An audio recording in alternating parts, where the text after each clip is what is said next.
नमस्कार। मेरा नाम अवनीश है। यदि कुछ लोग यहाँ पर हैं तो कृपया सूचित करें कि आप सुन पा रहे हैं।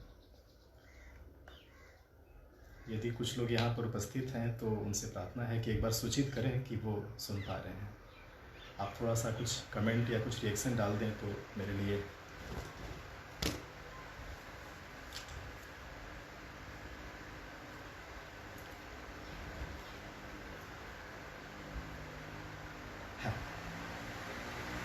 आई थिंक हम लोग संपर्क में आ चुके हैं।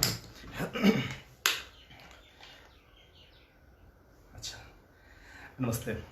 सब लोग को शायद आवाज़ आ रही होगी। उस परमात्मा को याद करते हुए ओम हम लोग अपने विषय पर आते हैं, जो पिछले 17 जुलाई से ये विषय चल रहा है। योग विहार केंद्र दिल्ली के माध्यम से श्री परमा जी इसको कोऑर्डिनेट कर रहे हैं और बहुत ही शानदार उद्देश्य और शानदार विषय को लेकर के ये समूह आगे चल रहा है कि हम अपनी धरती को, अपनी वसुंधरा को कैसे बचाए रखें। और उसमें जो हमारा विषय है, जो कि कई विषयों पर इस पर लोग अपना प्रतिपादन कर रहे हैं, तो हम जिस विषय को लेकर के यहाँ पर उपस्थित हैं उसका नाम है individual contribution to save the planet Earth. व्यक्तिगत योगदान क्या हो सकता है, उस विषय पर हम लोग आगे बढ़ें उसके पहले अपने बारे में बता दूं कि मेरा नाम अवनीश है। योग के क्षेत्र में ही मैं भी अपनी भूमिका निभा रहा हूं। मूलतः रांची क्षेत्र में इस सेवा के कार्य में अपने आप को लगाया हुआ हूं और वैसे अखिल विश्व गायत्री परिवार का एक स्वयं सेवक हूं और शिक्षा दीक्षा भी वहीं उसी के मुख्यालय में देव संस्कृति विश्वविद्यालय के माध्यम से हुई है। तो अधिक समय न गंवाते हुए अपने विषय पर आ जाए कि हम लोग अपने इस पृथ्वी को, इस धरती को कैसे बचाए रखें और उसमें हमारा क्या योगदान हो सकता है। यहाँ पर भाइयों बहनों एक निवेदन ये करना चाहूँगा कि किसी और को बचाने की बात हो तो शायद आदमी कुछ सोचे कि भाई चलना है, तैयारी करना है, या फिर शायद थोड़ा इफ़ और बट लगाए कि हाँ करें कि ना करें, करना बेहतर है कि नहीं है, मुझे क्यों पड़ी है, मैं ही क्यों करूं। इस तरह की बातें शायद व्यक्ति सोच सकता है। पर एक छोटा सा सीन सोचें कि जैसे हम कहीं बैठे हैं और कोई आकर के मेरे पर डंडा मारना शुरू करे, तो बगैर कुछ कहे हमारा हाथ ऐसे अचानक से चला आता है। हाथ को कोई कहा नहीं है कि भाई आपको आकर के यहाँ पर पकड़ना है या फिर आओ और आकर के तुम बचाओ किसी को, वो कोई नहीं कहता है। सीधे सीधे बातें आती हैं कि भाई ऑटोमेटिक हाथ उठ जाता है। हाथ को कोई नहीं कहता कि भाई कोई डंडा मार रहा है तो तुम्हारे चेहरे पर, या फिर हाथ ये नहीं सोचता है कि भाई चेहरे पर डंडा पड़ रहा है तो हम क्यों आगे बढ़ें। ये एक स्वाभाविक प्रक्रिया होती है। भाइयों बहनों, यदि पृथ्वी की बात आ रही है तो हम पृथ्वी नामक कोई ग्रह को बचाने नहीं जा रहे हैं। यूं कहिए कि हम अपने आप को बचाने जा रहे हैं, हम किसी और को नहीं बचाने जा रहे हैं। और यदि अपने आप को बचाने की बात है तो हमें अपना सब कुछ लगा देना चाहिए, सब कुछ लगा देना चाहिए, क्योंकि देखा जाए तो पृथ्वी है तभी हम हैं।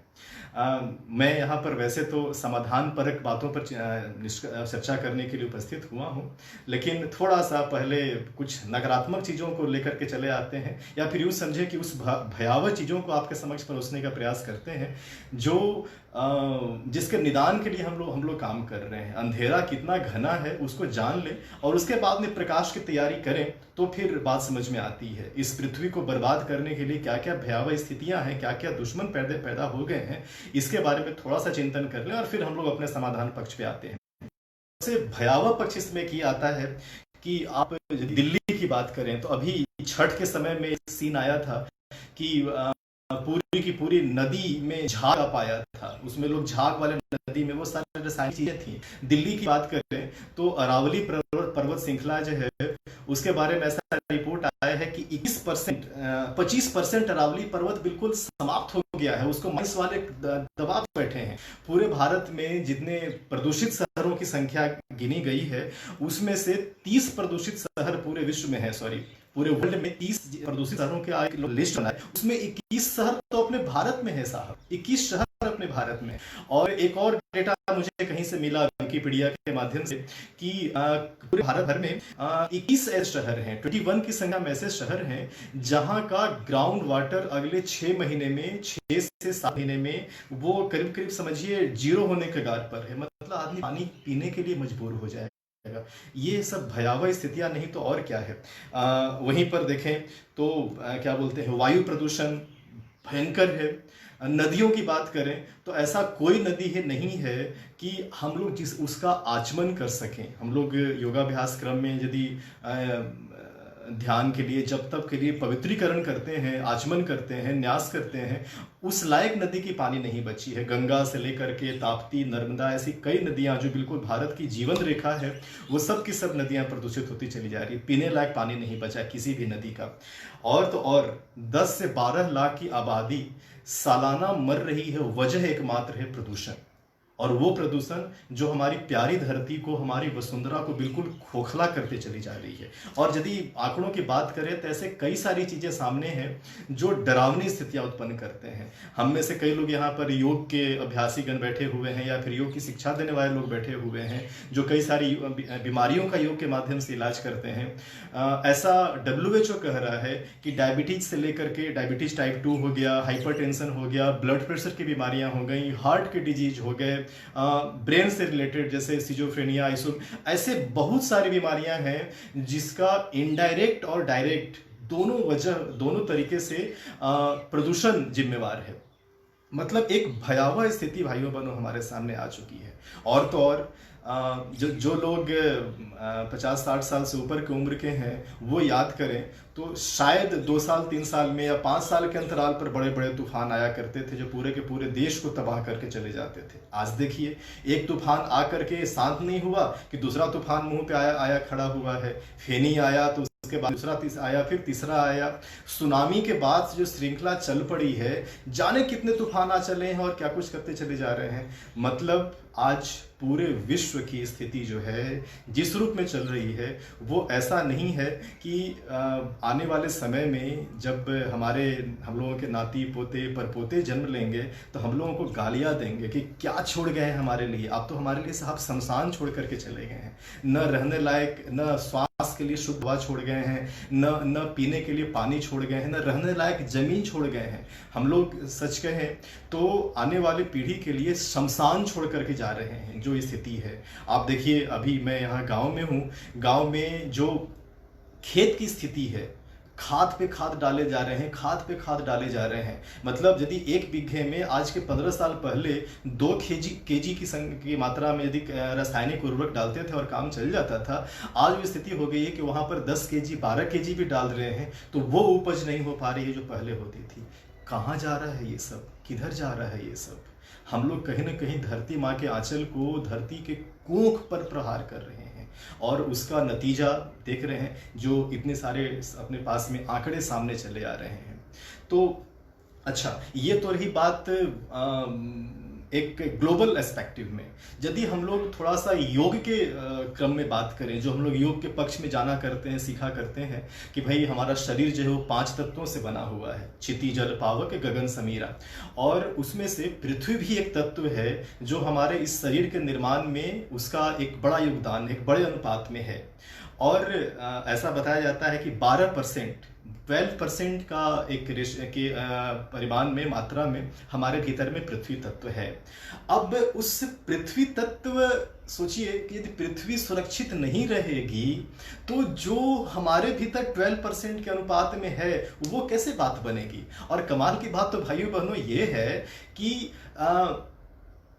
आज के डेट में चूंकि पृथ्वी तत्व हमारी भौतिकता के लिए है, मतलब जो भौतिक अपीयरेंस हमारा है, फिजिकल अपीयरेंस हमारा है, वो कहीं ना कहीं पृथ्वी तत्व के माध्यम से उसको परिलक्षित होता है। अब आप सोचिए कि इसी फिजिकल अपीयरेंस के लिए समझिए 90% दुनिया अपने प्रक्रम को चला हुआ है कि हमारा चेहरा कैसा है, हमारे बाल कैसे हैं, हमारा पेट कैसा है, हमारा सिक्स पैक और क्या कुछ कैसा है। इस फिजिकल अपीयरेंस को संवारने के लिए पूरी दुनिया एक दौड़ में लगी पड़ी हुई है।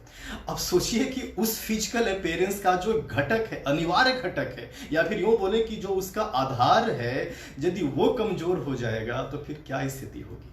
बहुत गड़बड़ होने वाली है, बहुत गड़बड़ होने वाली है। मतलब यूं समझिए कि पानी भी है हमारे अपीयरेंस में, हवा भी है, अग्नि भी है, आकाश भी है, लेकिन आधार, उस भौतिक भौतिक रूप का जो आधार हमारा है वो तो हमारी धरती माँ ही है ना, वो पृथ्वी ही है ना। और ये पृथ्वी यदि सजी संवरी नहीं रहेगी तो हमारा भी संवरना मुश्किल है साहब, बहुत मुश्किल है साहब। और यही वजह है कि अपने धर्म, अपने सनातन परंपरा में, अपनी भारतीय परंपरा में, किसी धर्म विशेष का नाम न ले तो अपनी भारतीय परंपरा में जिनसे हमें जो कुछ मिलता है, जो हमारे जीवन को ऊर्ध्वगामी बनाती है, हमारे जीवन को संवारती है, उसे ईश्वर की तुलना उपमा दी गई है, उसे भगवान माना गया है, उसे मातृ रूप में माना गया है। यही वजह है कि धरती को भी माँ माना गया है। लेकिन लेकिन लेकिन लेकिन जो स्थिति है वो उचित नहीं रही है। और कहीं न कहीं ये तो खैर हमारे सामने की बातें रही। अब यदि इसके पीछे में कुछ और इसको हम लोग डायग्नोस करते चले तो बातें ये सामने आती हैं, कहीं न कहीं हमारे दृष्टिकोण में बदलाव आ गया है। वो बदलाव कैसे आ गया है? पहले एक उद्बोधन में सुन रहे थे कि प्राचीन समय में पूरे शहर को लेकर के एक डॉक्टर हुआ करते थे और उनका फीस या फिर उनकी मानदेय इस बात पे होती थी कि आपके रहते इस शहर में कोई बीमार न पड़े, कोई बीमार नहीं पड़ रहा है तो आपका काम सही है।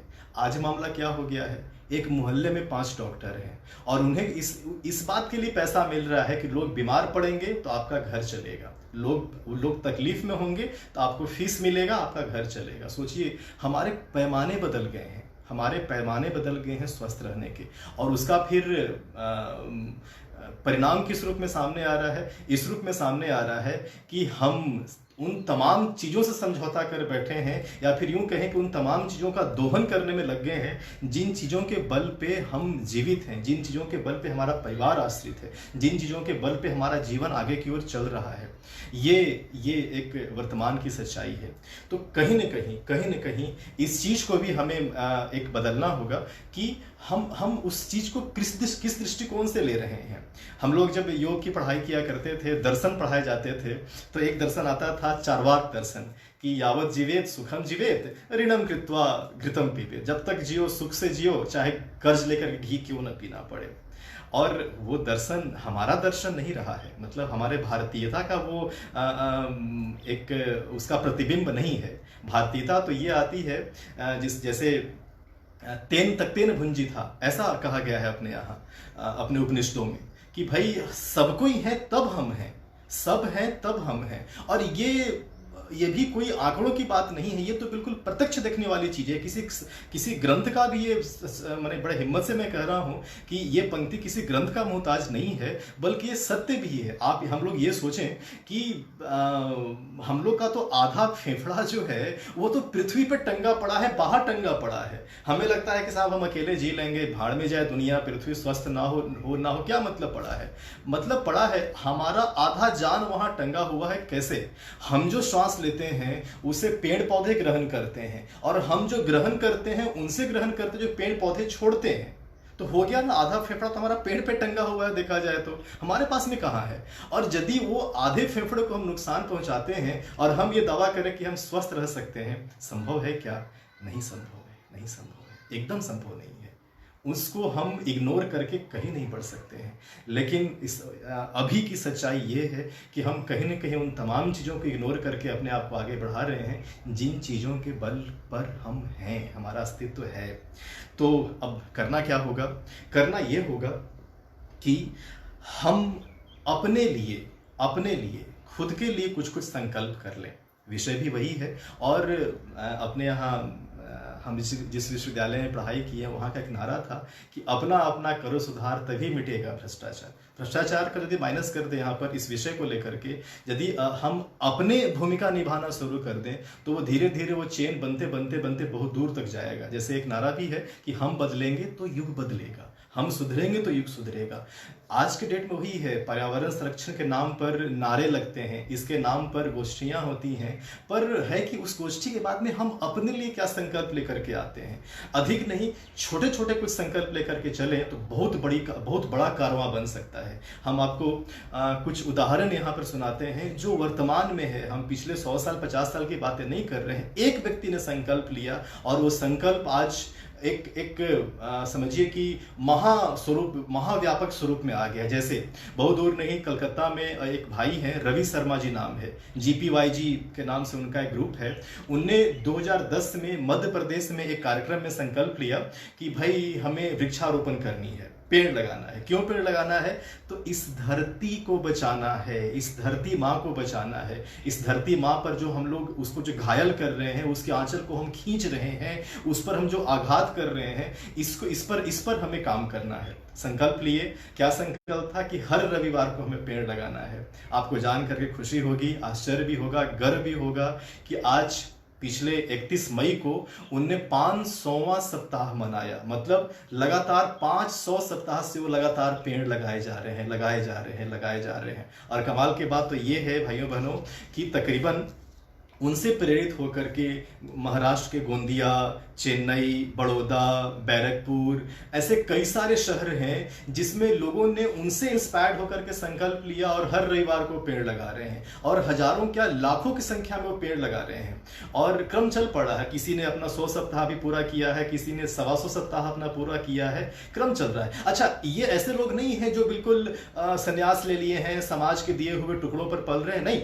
सब अपने अपने जगह पर, जैसे जो कलकत्ता वाले भाई का नाम ली, रवि शर्मा जी का, वो एक बिल्कुल सफल बिजनेसमैन, सफल व्यापारी हैं। वो कंस्ट्रक्शन के फील्ड में उनका काम चलता है, बिल्डिंग कंस्ट्रक्शन के फील्ड में, और सफलतापूर्वक यहाँ भी काम कर रहे हैं। ऐसे कई एग्जाम्पल अपने पास में है। जैसे मध्य प्रदेश में बुरहानपुर एक जगह है, वहाँ पर मनोज तिवारी नाम के एक भाई हैं। उनने क्या संकल्प लिया, उनने देखा कि साहब इतनी सारी की संख्या में पहाड़ियाँ हैं, ये सारे के सारे पहाड़ बिल्कुल सूखे पड़ रहे हैं और कहीं ऐसा ना उन्हें डर था। उन्हें विद्वानों से चर्चा किया तो पता चला कि साहब वो पेड़ ही हैं जो पहाड़ों को रोके पड़े हुए हैं, उनको बांध के रखे हैं। यदि ये पेड़ ना रहे तो सारे पहाड़ बिखरेंगे और वो पत्थर पूरा वो लैंडस्लाइडिंग होगा। खूब पेड़ लगाएंगे तब ये पहाड़ सुरक्षित रहेगा।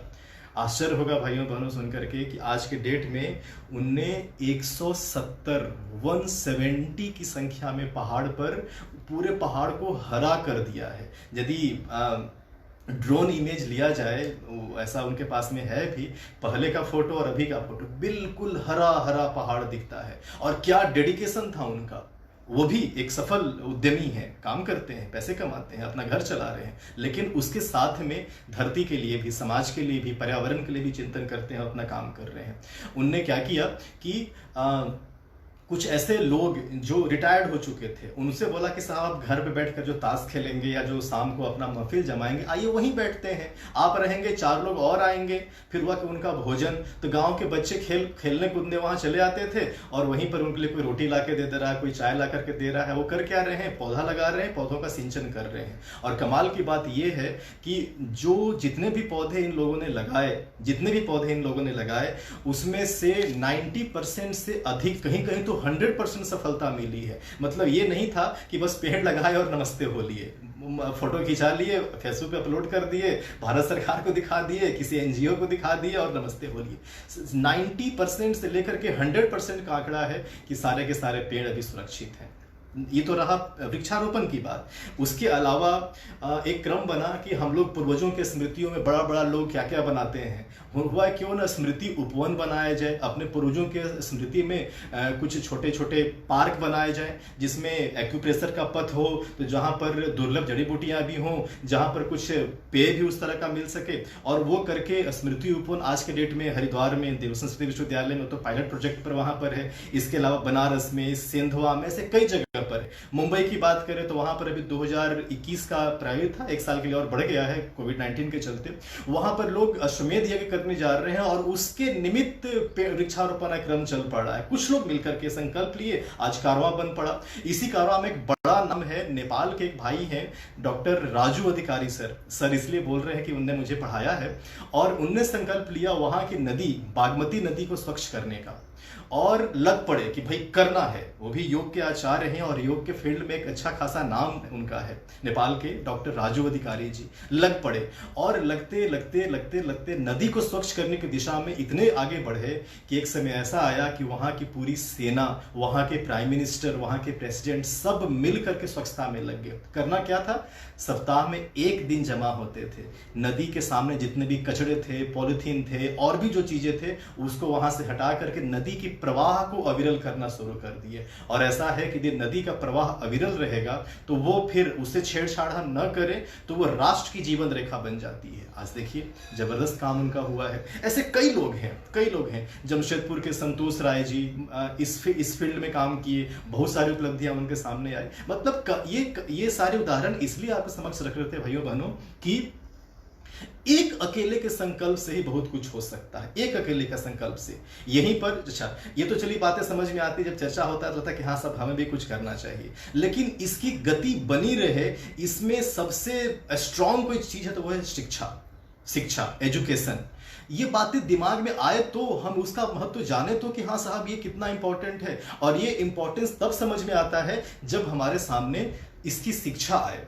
और अपने पटना के एक भाई हैं, बिहार के पटना के भाई श्री मनीष कुमार जी, वो क्या कर पड़े कि वहाँ पर जितने भी लड़के कोचिंग में पढ़ने के लिए आते हैं उन बच्चों के बीच में जा करके उनके बीच में उनसे हाथ जोड़ करके, भैया चल तू पढ़ाई करता है ठीक है, थोड़ा सा अपने सोच को भी तो बदल, हम बदलेंगे तो युग बदलेगा, सोच भी तो बदल। और उसके लिए उनके साथ में इकट्ठा करके सत्संग का क्रम बनाए, सत्संग के बीच में साथ में उसके बीच में प्राण फूंके। और उसका नतीजा क्या हुआ कि आज करीबन 35-36 से भी अधिक संख्या में वो लोग बाल संस्कार शाला चला रहे हैं, जो कि झोपड़ी के बच्चों के बीच में वो शिक्षा दे रहे हैं। क्या शिक्षा दे रहे हैं? यदि वो बच्चे शिक्षित होंगे तो जानेंगे कि धरती हमारी माँ है, वो जानेंगे कि हमें नदियों में कचरा नहीं फेंकना है, क्योंकि आज अनपढ़ों से दुनिया परेशान नहीं है, पढ़ो लिखों की नादानियों से परेशान है।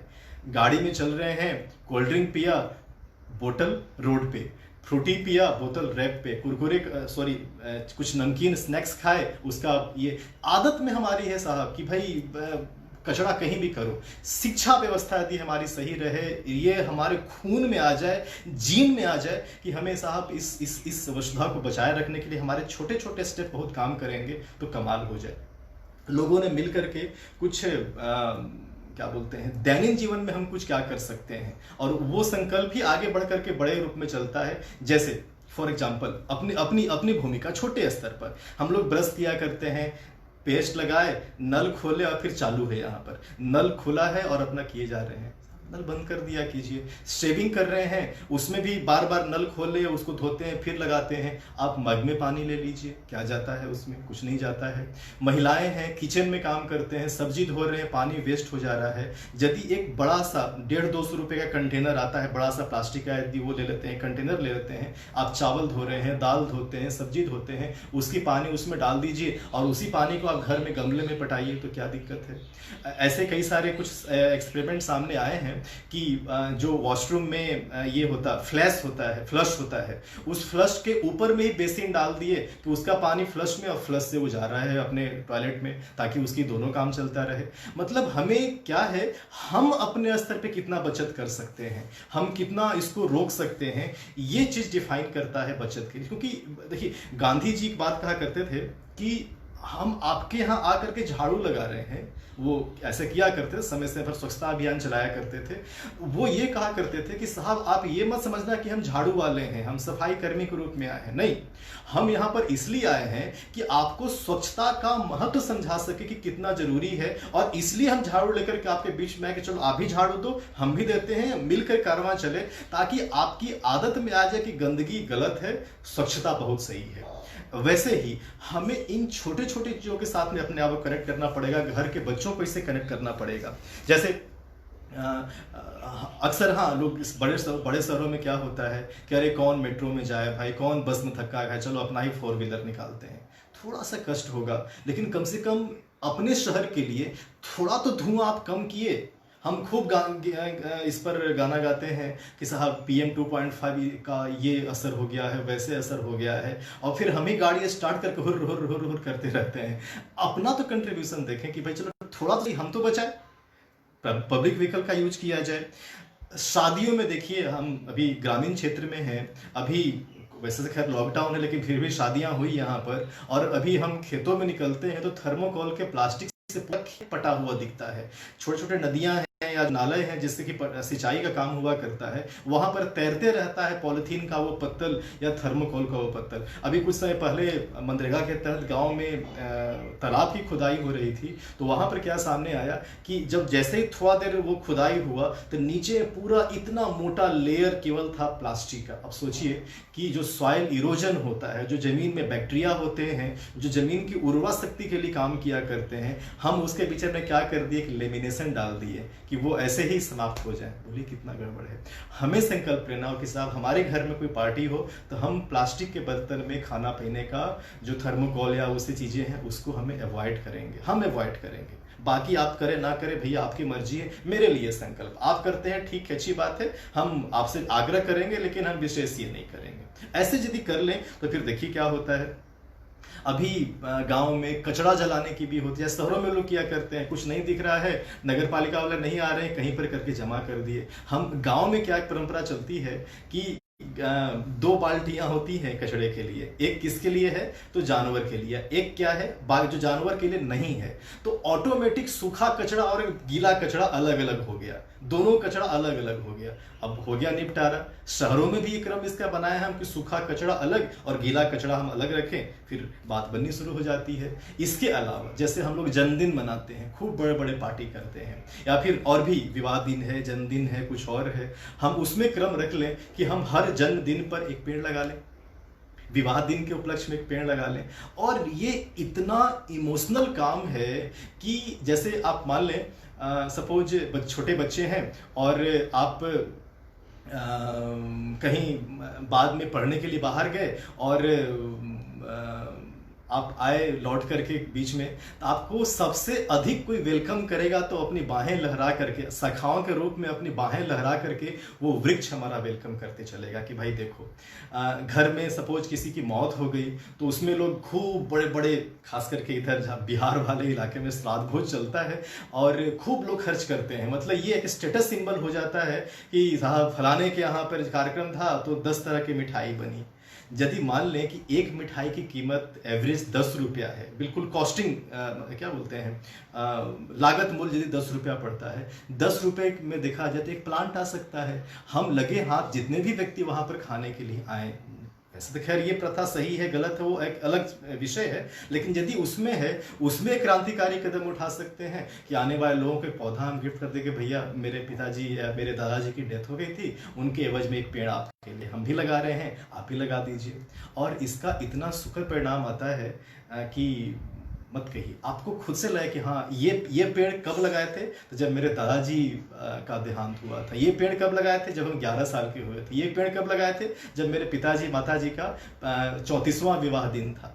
वो एक बहुत सुखद स्मरण लेकर के हमारे बीच में आता है। इतना ही नहीं, उसके साथ हम आस्था पक्ष को जोड़ें, क्योंकि हम सब योग वाले लोग हैं तो भीतर में एक भक्ति भाव भी लेकर के चलते हैं, इसको आस्था से जोड़ दें। पौधे को बच्चे के रूप में अडॉप्ट कर लें, तरुपुत्र, या फिर उसको फ्रेंड बना लें, तरु मित्र। और फिर देखिए ये सब ऐसे छोटे छोटे प्रयास हैं जिनसे हम धरती माता के चरणों में अपनी श्रद्धांजलि दे सकते हैं। धरती माता के चरणों में हम अपना एक पुष्प अर्पित कर सकते हैं, क्योंकि उनको क्या मतलब है कि हम उनको पेड़ों से तोड़ करके कितना फूल चढ़ाते हैं, हम सीधे फूल को पैदा करने वाला चीज उनके बीच में दे दें। तो ये छोटी मोटी चीजें हैं, ये बहुत काम की होती है। 2 बात। तीसरी बात जिसके साथ में हम अब समापन के क्रम में आते हैं, समय भी काफ़ी आपका हो चुका है, वो ये है कि एक अंकल जी बोला करते थे कि बेटा सरकारी महकमे में कोई बड़ा पद होता है, जैसे निदेशक है या सचिव का पद है, तो डायरेक्ट उस पर शायद पोस्टिंग नहीं होती है। लोग पहले क्या बनते हैं तो पहले बनते हैं सह सचिव, फिर क्या बनते हैं उप सचिव, उसके बाद में सचिव बनते हैं। ऐसे ही जैसे डायरेक्टर हैं तो पहले बनते हैं सह निदेशक, फिर उप निदेशक और फिर बनते हैं निदेशक। मतलब पहले सह, फिर उप, फिर निदेशक। यदि हमें योगी बनना है, क्योंकि हम लोग यहाँ पर योग विहार केंद्र के बैनर तले चर्चा कर रहे हैं और सबके सब योग से जुड़े हुए लोग हैं, तो यदि हमें योगी बनना है तो पहले क्या बनना होगा, सहयोगी, उसके बाद में उपयोगी, तब हम ऑटोमेटिक योगी बन जाएंगे। नहीं तो केवल आसन लगा करके और केवल सिर्फ श्वास की क्रियाओं करके हम यदि योग का क्रम बढ़ाएं, मुझे लगता है कि ये शायद अधूरा होगा, शायद न्यायोचित नहीं होगा। और सहयोगी किसका, तो इस प्रकृति के हम सहयोगी हो जाए। उपयोगी किसके लिए? तो इस पर्यावरण के लिए हम उपयोगी हो जाए। यदि हमारे माध्यम से एक छोटी भी आहुति इस यज्ञ में पड़ती है तो कमाल हो जाता है। और एक आवश्यकता सिर्फ इस बात की है कि एक संकल्प लेकर के हम चलें, सिर्फ एक संकल्प लेकर के चलें कि हमें इस पर अपना काम कर लेना है। क्या संकल्प हो? कि भाई धरती हमारी माता है। ऐसे ही हम लोग योग में सीखते हैं ना कि सुबह उठ करके धरती माँ को स्मरण करें।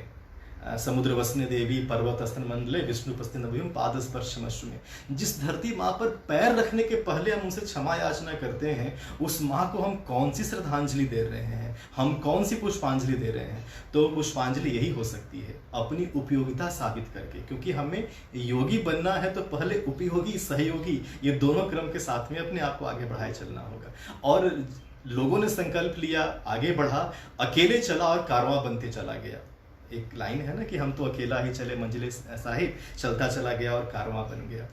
यदि ये क्रम रहा तो फिर देखिए क्या होता है। ऐसे कई सारे उदाहरण हैं। जैसे देखिए अपने राजेंद्र सिंह जी हैं, जल पुरुष की उपाधि, उन्होंने क्या किया था? एमबीए किया। एमबीए करने के बाद में गांव में आए। गांव के जैसे कैसे कोई चाचा, ताऊ, दादा, कोई जिनके पास लोग अधिक जाते हैं, बैठते हैं, उनके पास में गए, अपनी बातें रखी। उनने बोला कि अरे छोरे, तूने तो क्या क्या पढ़ लिया रे, गोल्ड मेडल ले लिया, उसका मेरे लिए क्या असर होगा? मेरे गाँव के लिए क्या तूने किया रे? बता, यहाँ लोग इतने किलोमीटर दूर जाकर के माथे पर पीने के लिए पानी लाते हैं, तेरी पढ़ाई किस काम की रे? ये बातें उनको ऐसी चुभी, ऐसी लगी कि आज जहाँ तक मुझे अब तक का उनके प्रति उनका जानकारी है, तकरीबन 24 की संख्या में शायद उनने नदियों का एक क्रम ऐसा बनाया कि हर जगह जल संरक्षण में उनका अमूल्य योगदान। उनके कई सारे उनको उपाधियां मिली हैं, पद्म भूषण से लेकर के ऐसे कई बड़े बड़े उनको ये मिला है। तो शुरू कहाँ से हुआ था? एक छोटा सा संकल्प। और वो संकल्प यदि योग के विषय के लोग लेकर के चले तो कमाल हो जाए। क्योंकि योग में यदि हम लोग अष्टांग योग में धारणा पढ़ते हैं, एक विषय पर ध्यान केंद्रित हो तो उसी पर आगे बढ़ते चले गए। प्रत्याहार से धारणा की ओर बढ़ते हैं, धारणा के साथ हम लोग आगे बढ़ेंगे ना। नहीं तो फिर वो तो एक कहानी आती है कि एक बंदर एक खेत में गया भुट्टा तोड़ने के लिए, मकई भुट्टा। और वो करता क्या था, भुट्टा तोड़े और ऐसे दबा ले, फिर दूसरा भुट्टा तोड़े, एक तोड़कर इधर दबाए, ऐसे हाथ से तोड़े, इधर दबाए, फिर इस हाथ से दूसरा तोड़े तो ये वाला गिर जाए, फिर तीसरा तोड़े, उसको यहाँ दबाए, फिर ये हाथ फैलाने में यहाँ वाला गिर जाए। वो अंत तक खेत से निकलते उसके हाथ में केवल एक भुट्टा था और पूरे खेत के सारे भुट्टे टूट चुके थे। क्या था? बंदर की स्थिति थी। हम बंदर नहीं हैं, हमें जीवों में श्रेष्ठ कहा जाता है, तो हमें अपनी श्रेष्ठता का प्रदर्शन करना होगा। एक छोटा संकल्प अपने लिए, बहुत बड़ी बड़ी बातें न करते हुए सिर्फ एक संकल्प कर ले, जैसे कलकत्ता के भाई ने किया, राजेंद्र सिंह जी ने किया। ऐसे कई सारे उदाहरण अपने बीच के वर्तमान के उदाहरण हैं जो अनुकरणीय हैं। ये जो रवि शर्मा जी की चर्चा कर रहे थे, वो अखिल विश्व गायत्री परिवार के बैनर तले अपना एक क्रम चला रहे थे। उनने वहाँ से प्रेरणा प्राप्त करी, वहाँ से उनको उसका पूरा का पूरा एक क्या बोलते हैं ब्लूप्रिंट उनको मिल गया और निरंतर उनका उत्साहवर्धन होते रहा। आज देखिए कमाल का काम कर रहे हैं। तो भाइयों बहनों, यदि हम ऐसे अपने लिए भी कुछ छोटे संकल्प ले लें कि हम हर आयोजन के साथ में हमारी प्रायोरिटी क्या हो, हमारी प्राथमिकता क्या हो, हमारा पर्यावरण हो, हमारी धरती माँ हो, तो बात बन सकती है। नहीं तो फिर तय मानकर चलिए। अंत में एक बात बताते चलें कि एक पत्र आप लोग YouTube पे सर्च करके पढ़िएगा कि एक व्यक्ति ने पत्र लिखा था 2075 का। मतलब एक आदमी कल्पना किया कि हम 2075 में हैं और 2018 वालों को पत्र लिख रहे हैं।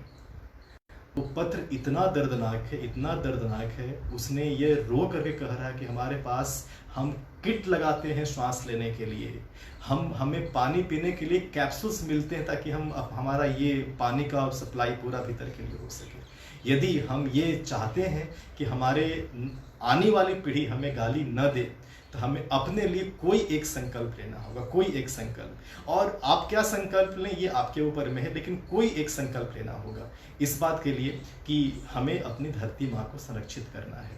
अभी वैसे भी एक क्रम रहता है कि गुरु पूर्णिमा से लेकर के श्रावणी तक 1 महीना क्रम है, जिसमें प्रकृति अपने आप को साधने के लिए, यदि आप गांव में आए आपको हर जगह हरा हरा दिखेगा, और छोटे से प्रयास से इसमें आपको अधिक खाद पानी देने की आवश्यकता नहीं है। आप जहाँ जैसे हैं, आप जो भी पेड़ लगाएंगे उसका सक्सेस रेट करीब करीब 100% होता है। तो कर डालें, देर किस बात की, क्योंकि बचाया हुआ जल, लगाया हुआ पौधा, 2 चीज़ें, बचाया हुआ जल और लगाया हुआ पौधा, ये 2 चीज़, ये सिर्फ 2 चीज़ इतना शानदार काम कर सकता है कि आप जब यहाँ से जाएं तो हमारी जीवन यात्रा पर हमारी संतुष्टि का हस्ताक्षर होगा कि हम कुछ करके गए हैं। हम ये, क्योंकि मरने के समय तो ऐसे भी है ना कि पूरा सीन आता है कि अब तक जीवन में किए क्या, तो कम से कम एक उपलब्धि तो रहे कि हम इस धरती पर आए थे, तो आने के बाद में हमने ये करके रहा, और उस हस्ताक्षर में संतुष्टि की स्याही हो। भगवान आप सबको इसके लिए सामर्थ्य दे, ऊर्जा दे, आपका उत्साहवर्धन करे, संकल्प में अपना प्राण दे, ऐसी प्रार्थना करते हुए इस सत्र को हम यहीं पर समाप्त करते हैं। सबका बहुत बहुत धन्यवाद, प्रणाम।